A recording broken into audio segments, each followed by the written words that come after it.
A continuación, la crisis económica.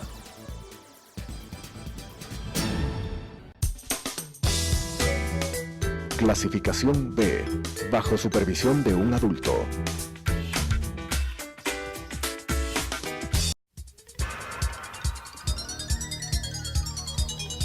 Las opiniones vertidas en este espacio por la producción y dirección del programa son de exclusiva responsabilidad de sus autores y de quienes intervienen en ellos.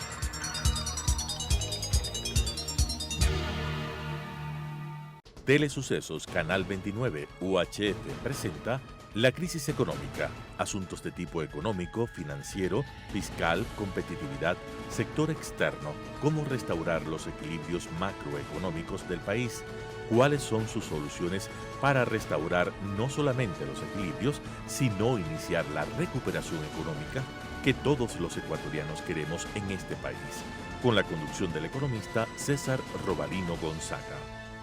La crisis económica. Estimados amigos y amigas, gracias por estar con nosotros nuevamente en este programa denominado La crisis económica del Ecuador. En estos días ha acontecido algo grave, muy grave y peligroso en el país. En varias oportunidades con una serie de invitados aquí hemos estado chequeando, analizando y reflexionando sobre todos los problemas macroeconómicos del país. Hemos estado analizando el tema de las finanzas públicas, el tema monetario, el tema de comercio exterior y balanza de pago, el tema del mercado laboral, la falta de trabajo especialmente para los jóvenes, todos los problemas que hoy por hoy enfrenta la economía ecuatoriana. El gobierno nacional ha cumplido más de 2 años en el poder, pero lo que ha acontecido con unas medidas tomadas por el gobierno no se justifica. Distinguidos amigos, tenemos que reconocer que el presidente Moreno ha hecho cambios importantes, no digo en la economía, no ha provocado ajustes como vamos a comentar, sino que desde el punto de vista político, desde el punto de vista del respeto a la opinión pública, a la ciudadanía. Hoy por hoy, los ciudadanos, todos nosotros tenemos libertad para opinar, para criticar las políticas del gobierno. A diferencia del gobierno anterior, que mucha gente dudaba en hacer declaraciones contra las políticas del gobierno anterior, por el contrario, se le metía a juicios, etcétera, etcétera, etcétera. Hoy ha cambiado, y eso ha cambiado fundamentalmente por decisión del presidente Moreno. Ese es, irremediablemente tenemos que reconocer, un punto favorable para el gobierno nacional.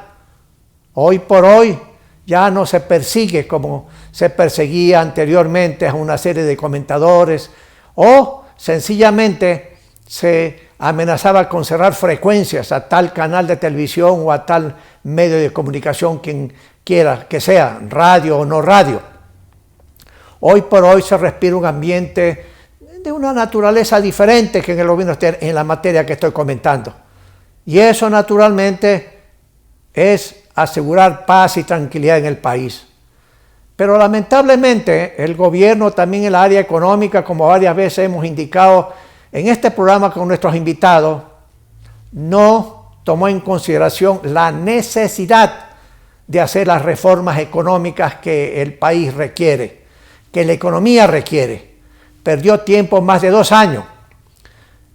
Naturalmente la explicación que da el gobierno es que sencillamente tenía que abordar problemas políticos, de separarse el gobierno anterior en la visión sobre el papel del Estado, etc. Pero ha tomado más de 2 años y el gobierno por fin decidió tomar una decisión para ir corrigiendo uno de los problemas básicos que tiene la economía ecuatoriana, que es el desequilibrio de las finanzas públicas. Amigos, como varias veces hemos dicho aquí, era insostenible la política fiscal del gobierno anterior.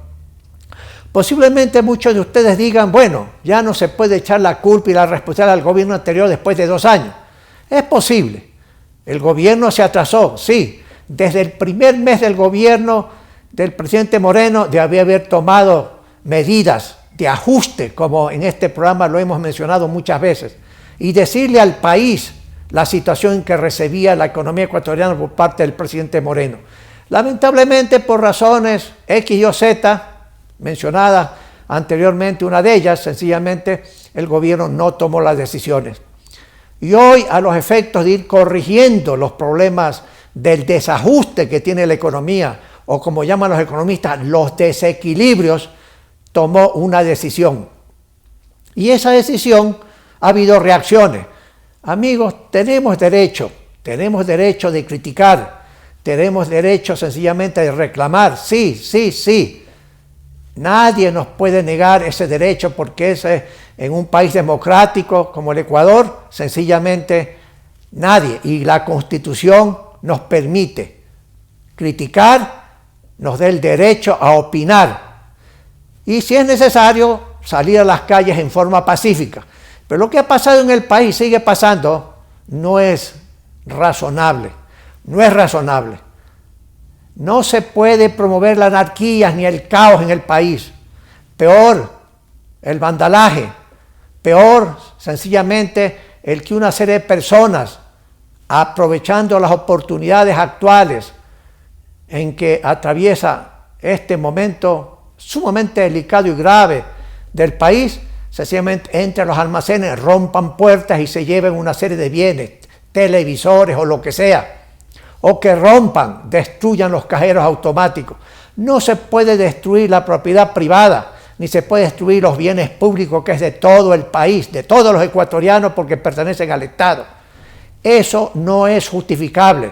Por más respetable que sean los movimientos sociales, por más respetable que sean los dirigentes de los transportistas, sea taxistas, sea transporte pesado, no obstante, todo lo respetable que puedan ser los grupos indígenas o quien quiera que sea, los trabajadores, la Central Única de Trabajadores, lo que sea, no es posible aceptar el caos en la anarquía. Y los líderes políticos en el país, opositores o no opositores del gobierno, tampoco pueden contribuir a que se profundice la anarquía y el caos. Censuramos de este programa. Censuramos esas actitudes de muchísimos grupos sociales. Así no se construye el país, así no se construye el progreso. En un mundo civilizado, en un mundo democrático, sencillamente hay que hablar, hay que llegar a consensos, hay que dialogar en una mesa y en los que todos los que están en una mesa, en una negociación, tienen que ceder. Gobierno, trabajadores, choferes, indígenas, todo el mundo tiene que ceder ciertas posiciones. ¿Para qué? Para llegar a acuerdos para el futuro del país. En la medida que hay estas intranquilidades, este caos, esta anarquía, eso perjudica la economía, perjudica la inversión. Los empresarios se asustan, tanto los empresarios nacionales como internacionales. Entonces, no hay inversión. Y para el progreso se necesita más inversión privada. Mis amigos, se necesita más exportaciones, como hemos dicho en este programa. De tal manera que permítame, al comenzar el programa, haber hecho esta pequeña introducción. Pero amigos, la situación es grave en el Ecuador. El gobierno tomó una decisión atrasada, pero la tomó, aumentando el precio de los combustibles, menos el gas. Ese, en mi juicio particular, es un error del gobierno. Pero bueno, se ha aumentado el precio de la gasolina extra, se ha aumentado el precio del diésel, y en el diésel el aumento, claro, es como 120%. ¿Pero por qué? Porque no se puede tener subsidios eternamente, queridos amigos y amigas. No se puede.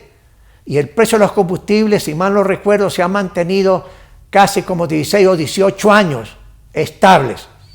Y esto era insostenible.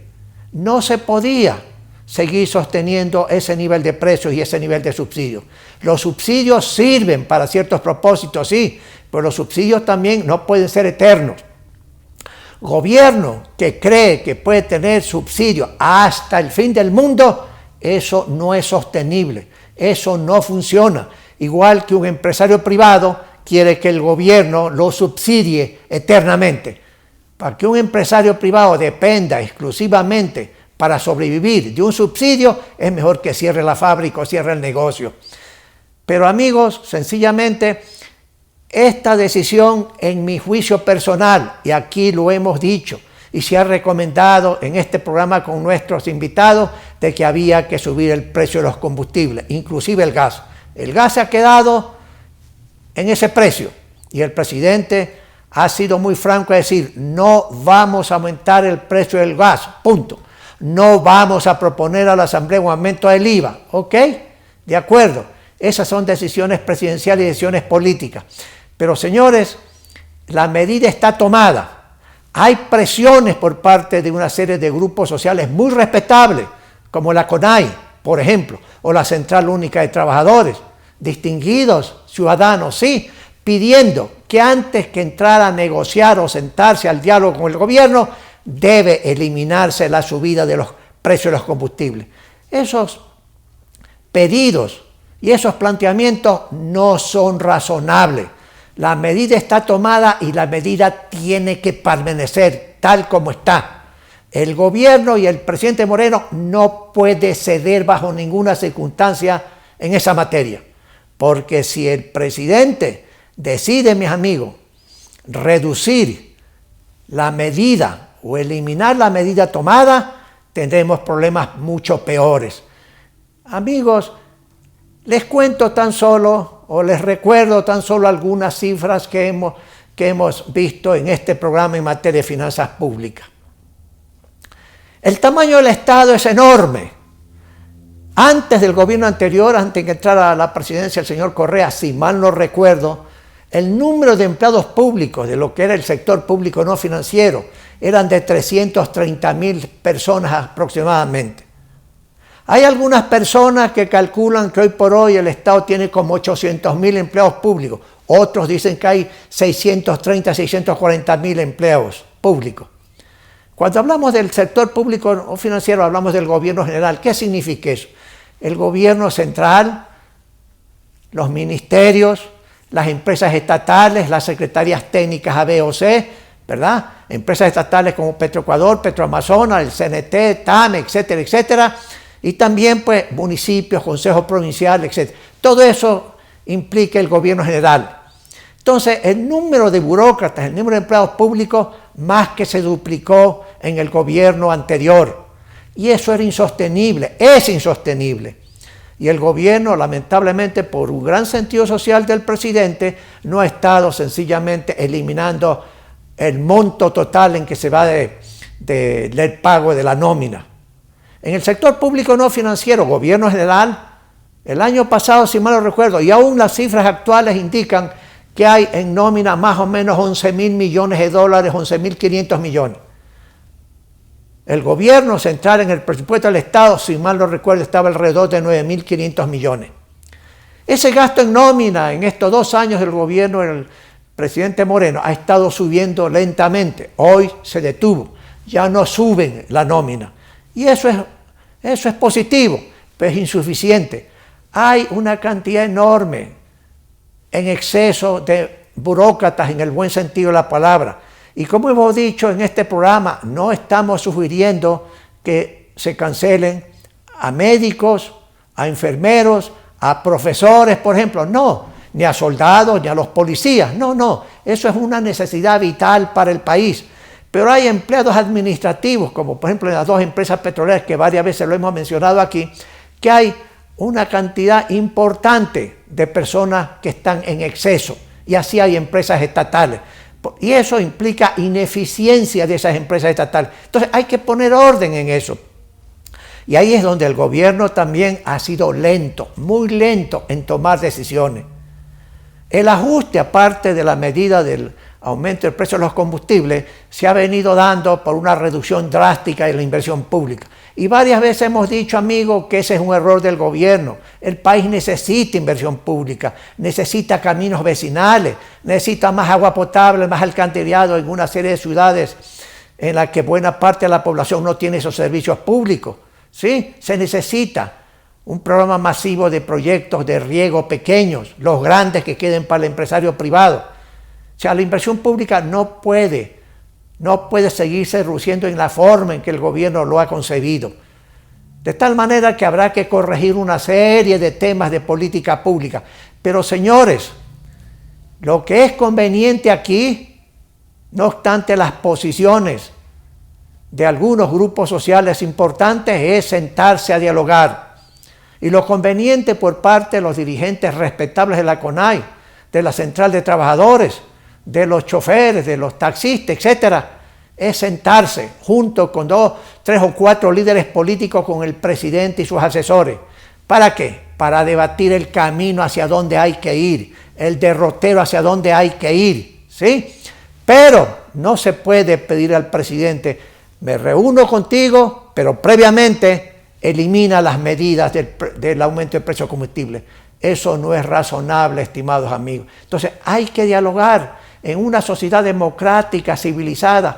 Hay que ponerse, sentarse en una mesa y conversar, ceder cada uno para tener un consenso que nos permite decir hacia dónde queremos llegar al Ecuador. Pero anarquía, en caos, no vamos a ninguna parte. No se crea riqueza, no se crea prosperidad con caos y anarquía. Créanme, mis amigos. No se trata de ser gobernista o no gobernista, se trata de ver las realidades. Pero el gobierno ha enviado ya, y todavía no hemos analizado detenidamente, las reformas que se habían prometido. Y aquí usted tiene la reforma laboral. ¿Por qué la reforma laboral? Sencillamente porque hay que crear nuevos tipos de contratos. Nuevos tipos de contratos que permitan flexibilizar el mercado, aunque utilizo esa palabra, aunque sea para muchos políticos una mala palabra, pero sencillamente hay desempleo, porque la economía no crece, y no crece la economía porque no hay inversión privada, no hay suficientes exportaciones, fundamentalmente privadas. Entonces, sencillamente tenemos que hacer la reforma.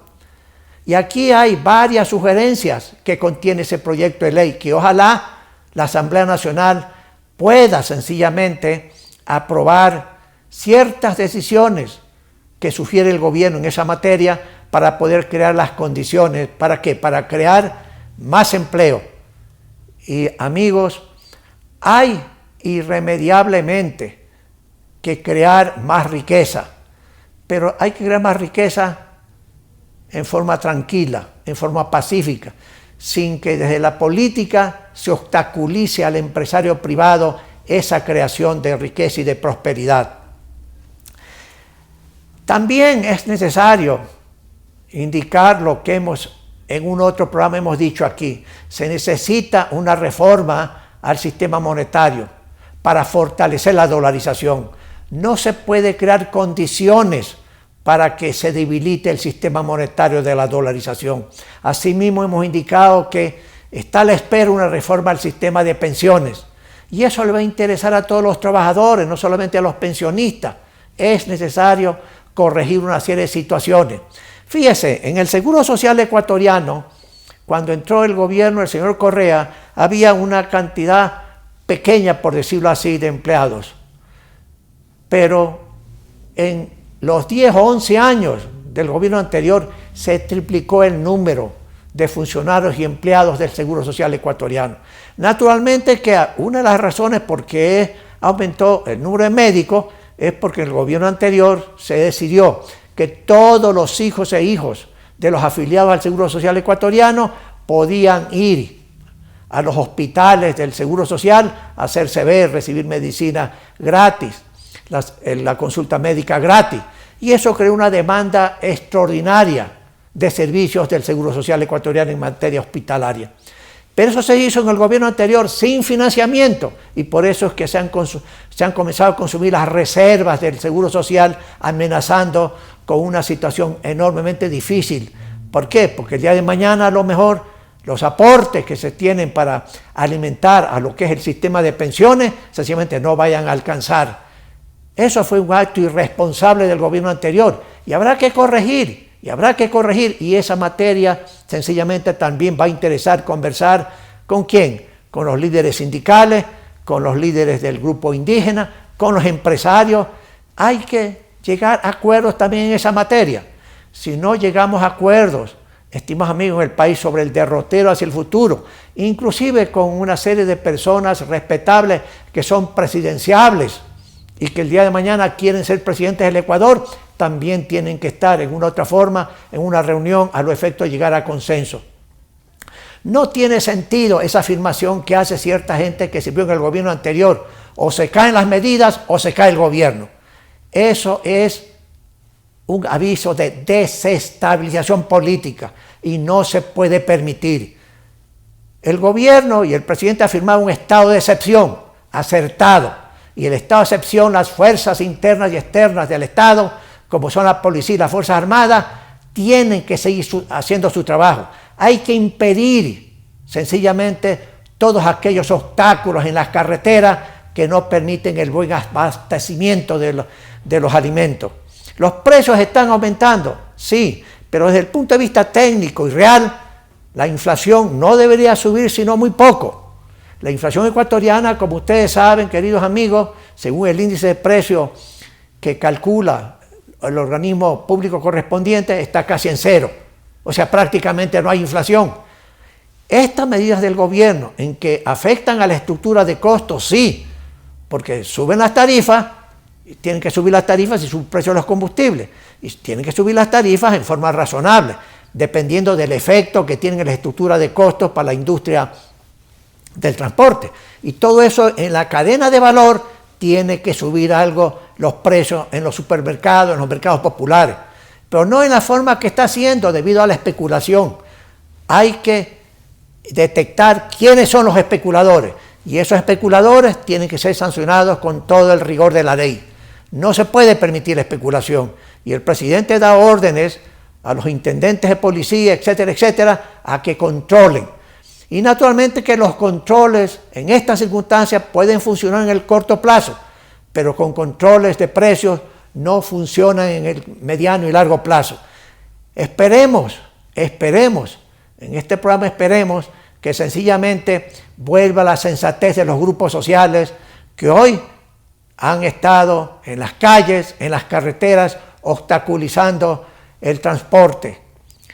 No se puede seguir así, amigos. No se puede hacer. Y lo que ha hecho el gobierno es apenas unas medidas, pero el ajuste está pendiente de otras partes, de otras esferas de la actividad económica, como es el mercado laboral. Se necesita hacer algo en el mercado laboral. Y ahí también, señores, los centrales sindicales tienen también que entender que hay un porcentaje de informalidad. Hay un porcentaje de gente joven que sale de las universidades o salen de los colegios, de bachilleres, que no encuentran trabajo. Y se necesita irremediablemente reformas al Código de Trabajo. Se necesita urgentemente. Y los dirigentes sindicales tienen que defender también la creación de empleo de aquellos que no tienen trabajo. No solamente hay que defender a la gente que tiene empleo, sino a la gente que no tiene empleo. Estimados amigos y estimadas amigas, Ecuador vive un momento difícil, muy grave.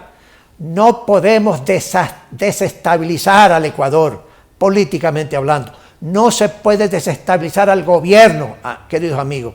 Esa desestabilización lo único que perjudica es a las fuentes de empleo, perjudica la creación de riqueza. Hay que sentarse, dirigentes indígenas, con todo el respeto y consideraciones, señores líderes del sindicalismo, de la Central Única de Trabajadores, etcétera, los transportistas y algunos líderes políticos me han dicho, no hay otra alternativa que sentarse con el gobierno, conversar, llegar a acuerdo, pero sin poner condiciones. Me siento con el gobierno siempre y cuando elimine este aumento del precio de los combustibles. Eso no es razonable. Esperemos, queridos amigos y amigas, que la sensatez vuelva a los diferentes grupos humanos del país y que el gobierno pueda liderar hábil, experimentadamente, pacíficamente, una dirección, un nuevo rumbo hacia el Ecuador. Gracias por estar en este programa y la próxima semana trataremos el tema de las leyes que se han propuesto a la Asamblea Nacional en términos de reformas económicas. Muy amable, muy buenas noches. Las opiniones vertidas en este espacio por la producción y dirección del programa son de exclusiva responsabilidad de sus autores y de quienes intervienen en ellos.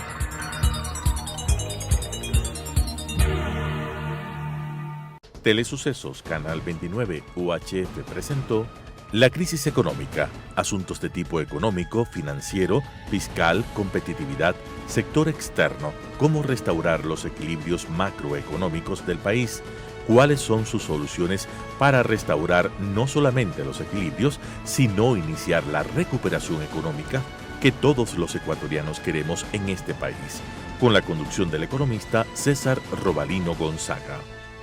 La crisis económica.